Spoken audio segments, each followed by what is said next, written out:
à tous. Lecture du très saint évangile selon saint Matthieu. Gloire à toi, Seigneur. Gloire à toi. Soyons attentifs. En ce temps-là, un homme s'approcha de Jésus et lui dit: Bon maître, que dois-je faire de bon pour posséder la vie éternelle? Jésus répondit: Pourquoi dis-tu que je suis bon? Nul n'est bon que Dieu seul. Si tu veux entrer dans la vie, observe les commandements. Lesquels, lui dit-il? Eh bien, reprit Jésus, tu ne tueras pas, tu ne commettras pas d'adultère, tu ne voleras pas, tu ne porteras pas de faux témoignages, honore ton père et ta mère, et tu aimeras ton prochain comme toi-même. Le jeune homme lui dit: Tout cela je l'ai observé dès ma jeunesse, que me manque-t-il encore? Jésus lui dit: Si tu veux être parfait, va, vends ce que tu possèdes, donne-le aux pauvres, et tu auras un trésor dans le ciel, puis viens et suis-moi. Quand il entendit ces paroles, le jeune homme s'en alla contristé, car il avait de grands biens. Jésus dit alors à ses disciples: En vérité, je vous le dis, il sera difficile à un riche d'entrer dans le royaume des cieux. Oui, je vous le répète, il est plus facile à un chameau de passer par le trou d'une aiguille qu'à un riche d'entrer dans le royaume de Dieu. À ces mots, les disciples furent très étonnés et demandèrent: Qui donc peut être sauvé? Jésus, fixant son regard sur eux, leur dit: C'est impossible pour les hommes, mais tout est possible pour Dieu.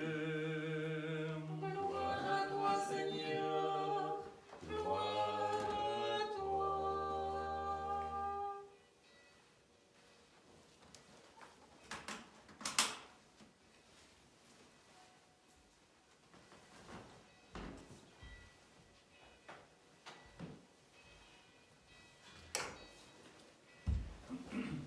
Au nom du Père et du Fils et du Saint-Esprit, ainsi soit-il.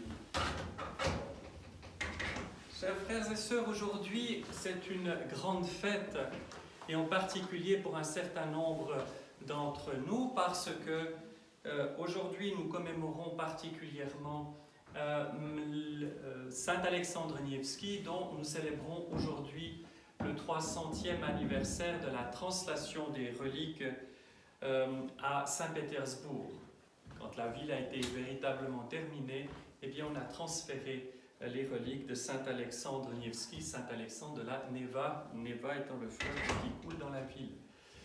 Et on est aussi dans le 800e anniversaire de sa naissance. Donc, pour les peuples qui véritablement habitent tout l'espace culturel russe, c'est évidemment une année toute particulière. Et nous pourrions parler énormément de Saint Alexandre Nievski, de mille façons. C'est une figure patriotique, c'est un grand chef guerrier, c'est quelqu'un qui a revêtu l'habit monastique à la toute fin de sa vie sous le nom d'Alexis. Mais c'est surtout, et avant tout, et par-dessus tout, un grand chrétien. Et le Seigneur aujourd'hui nous donne cette grande grâce que l'évangile du 12e dimanche après Pentecôte soit celui qu'on lise à cette fête, cette année. Et nous pourrions dire, mais comment concilier les deux? Est-ce que Saint Alexandre Nievski était ce jeune homme embarrassé par les grands biens dont il avait hérité. Et en effet, ou pas. Et en effet, saint Alexandre Nevski a hérité de grands biens. La question est moins des biens matériels que la position à laquelle le Seigneur l'a placé. Qu'en allait-il faire? Et ce très jeune homme, il avait tout juste 10 ans lorsqu'il est appelé à prendre la tête de sa principauté dans un contexte, rappelons-le, de grande division.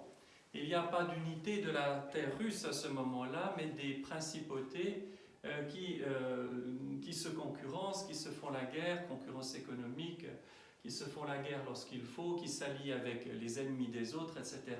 Donc, la division engendre la faiblesse. Là, je ne fais qu'enfoncer des portes ouvertes. Nous savons tous que la division amène la faiblesse. Et nous pourrions nous dire, bon voilà, c'est un fait de l'histoire. Mais ce qui est intéressant là, c'est que l'espace culturel de la terre russe au sens très large, on n'est pas dans des histoires de nationalité. Le nationalisme sont des choses, des idées tout à fait modernes qui n'ont absolument pas cours à cette époque-là. Bref, à ce moment-là, la terre russe subit quantité d'assauts.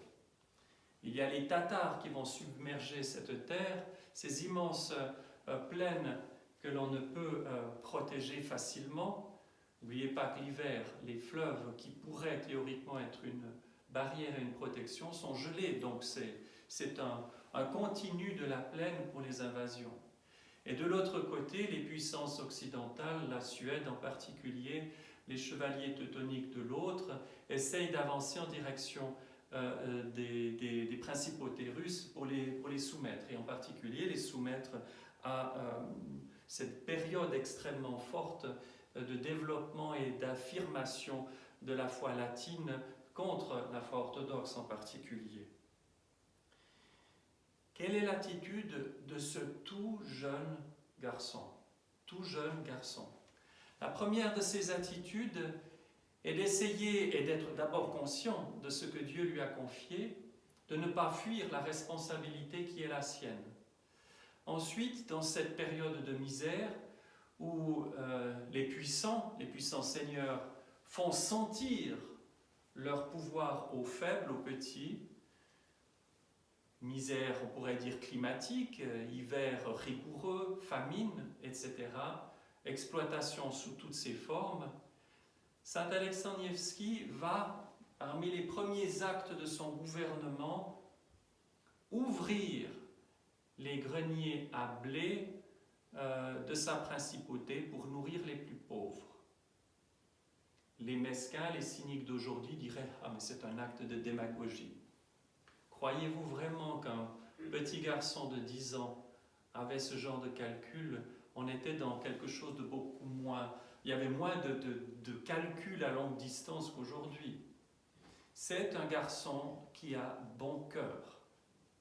Qui a bon cœur. Et le bon cœur ne va pas forcément, ou n'est pas synonyme plutôt de faiblesse. Aux yeux du monde, oui. Saint Alexandre Nevski, encore une fois, est très conscient de la position qui est la sienne, qui lui a été assignée.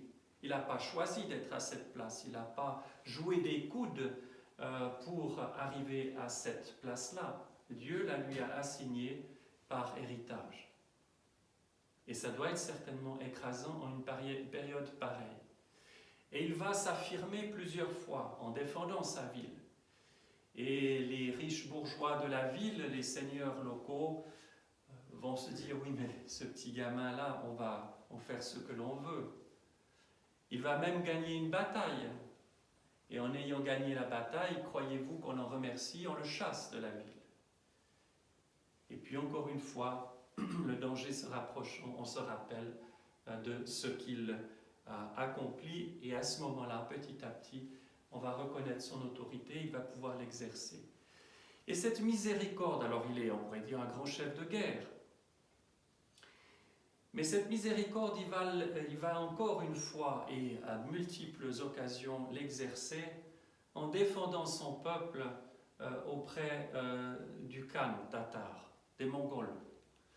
Parce que les Mongols vont véritablement, et comme vous le savez, pendant plus de 2 siècles, dominer tout l'espace russe et exiger des tribus absolument inouïes, exiger des soldats qu'on envoyait faire la guerre contre les Perses, etc.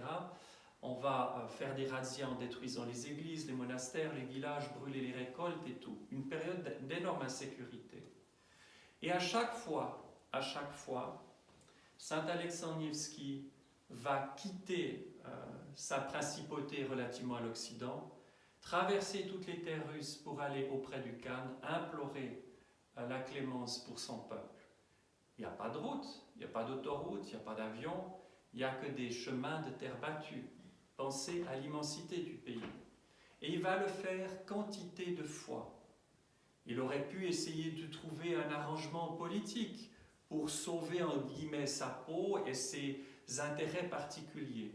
Non, il fait chaque fois cette démarche, sachant que devant le grand Khan, non seulement on doit présenter ses hommages comme on fait devant un suzerain, mais en même temps on doit sacrifier au rite païen.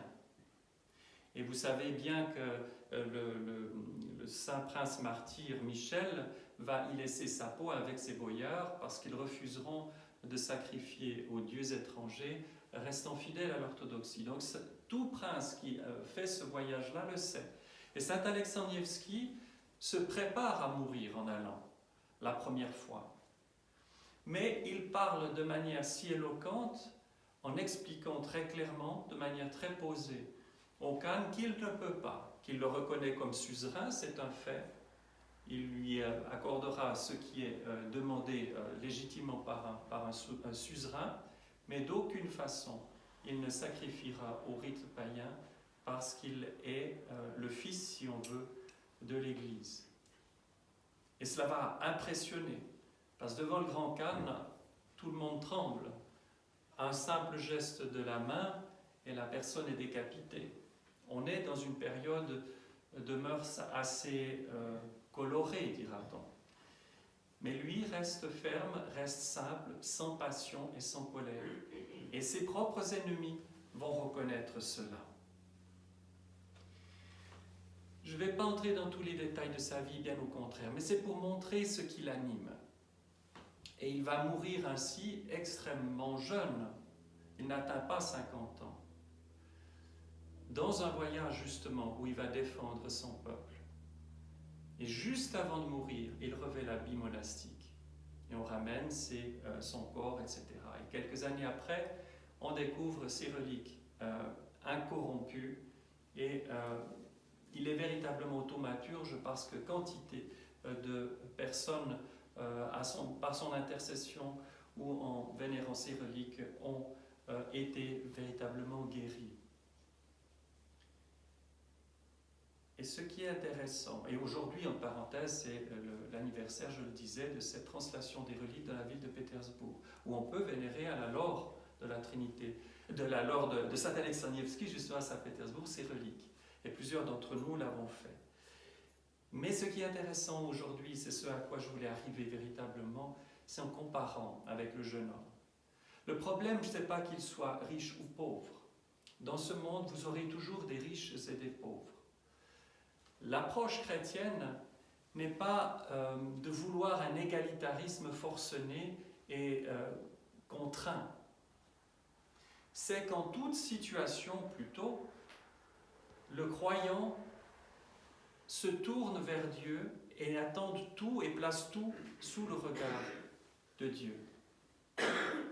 Celui qui est riche ne doit pas vivre de cette richesse qu'il a héritée ou qu'il a gagnée honnêtement, pour autant que ce le soit, de manière égoïste et en faisant sentir son pouvoir aux faibles.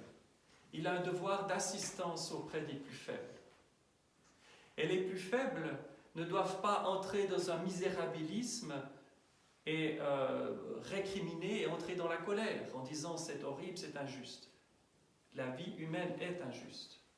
Le chrétien doit placer le Christ au centre de sa vie. le jeune homme en question est un homme instruit. Il est, si vous voulez, pharisien dans le sens qu'il a une approche extérieure. Il accomplit les commandements. Il les accomplit scrupuleusement. Si on regarde chacun d'entre nous dans nos vies, est-ce que véritablement, en lisant l'Évangile, nous avons accompli tout cela? La question n'est pas l'accomplissement seulement. Bien qu'il faille accomplir les commandements, je ne suis pas venu abolir les commandements, mais les accomplir, dit le Christ. Mais comment cet accomplissement est animé par quel esprit? Est-ce un esprit légaliste ou est-ce un esprit véritablement spirituel? Accomplir les commandements, c'est avoir placé au cœur de notre vie le Christ, notre Dieu. Le législateur, si vous voulez, suprême, et c'est encore faux, il est le vivant. Il est celui qui pose un regard d'amour. Et lorsqu'on compare les 4 évangiles relatant cet épisode, les évangélistes ne se contredisent pas, ils apportent chacun un élément particulier qui enrichit le propos. Eh bien, on dit, je crois que c'est l'évangile selon saint Marc, je ne m'aventurerai pas plus longtemps, il faudrait revérifier, mais de mémoire je vous dis ça comme ça, il me semble que c'est saint Marc, dit que le Christ posa le regard sur le jeune homme et l'aima. Il l'aima. Vous voyez, il pose une exigence très grande. Le jeune homme a une bonne intention, mais il est superficiel, si vous voulez. Et le Seigneur lit dans le cœur du jeune homme, et il sait qu'il n'est pas capable, ou qu'il n'y arrivera pas à accomplir le désir de son cœur comme ça, mais qui est encore superficiel et pas enraciné. Et il l'aima. Et c'est ça que nous devons bien saisir dans nos propres vies. Et c'est ce que saint Alexandre Nevski avait bien compris. C'est qu'il avait senti que Dieu l'aimait de manière incroyable, inouïe, absolue. Le Seigneur aime le pécheur aussi. Il ne le condamne pas. Mais il rappelle à chacun d'entre nous le chemin qui conduit à la vie. Qu'est-ce donc d'avoir toutes les richesses du monde? Pour ce jeune homme, c'est ses richesses matérielles. Pour l'autre, ce sera le sentiment de toute puissance, d'écraser les autres, ou d'une réussite familiale, sociale, peu importe. Chacun a quelque chose auquel il est attaché par-dessus tout. Est-ce quelque chose auquel on est attaché par-dessus tout? Est-ce quelque chose qui est un trésor dans le ciel ou un trésor sur la terre où tout finit par périr? Et lorsque nous quitterons cette terre, nous laisserons tout. Est-ce des trésors de miséricorde et d'amour? Ou est-ce des choses qui sont la notoriété peut-être? Ou d'autres choses, mais qui sont juste vides spirituellement? Le Christ ne nous visite pas de manière extérieure et superficielle. Le Seigneur visite tout être humain, sans exception. Mais il est là, il attend, il propose. Il permet que les circonstances de la vie, parfois extrêmement injustes, difficiles, en haut comme en bas de la société, que ces éléments-là nous oblige à sortir de nous-mêmes, nous oblige à regarder vers ce qui est essentiel et nous invite à choisir la vie. Alors, chers frères et sœurs, réjouissons-nous de l'exemple que saint Alexandre Nevski nous a donné, que les puissants, que les chefs d'État s'inspirent de saint Alexandre Nevski, que les petits, à leur mesure, s'inspirent de lui pour être toujours miséricordieux. Être ferme dans la foi, ne jamais renier cela, sinon nous renions le Christ. Et de penser que le Seigneur, comme nous l'avons entendu dans l'Évangile, fixe du regard les disciples. Les disciples, ils ont tout laissé pour suivre le Christ, mais ils n'ont pas encore saisi qui il est. Celui qui fixe le regard, c'est-à-dire celui qui ne se reste pas à la surface, à la mine que nous avons, à l'expression, Il est celui qui fixe le regard tout au fond dans notre cœur, qui y lit comme un livre ouvert, qui y lit mieux que nous ne sommes capables de lire en nous-mêmes. Il est Dieu. Et les apôtres, bien qu'ils aient tout abandonné, ne sont pas encore arrivés à cette profondeur-là. Et le Christ Dieu, parce qu'il est le Christ Dieu, invite tout être humain à chercher dans cette profondeur ce lieu de communion avec lui.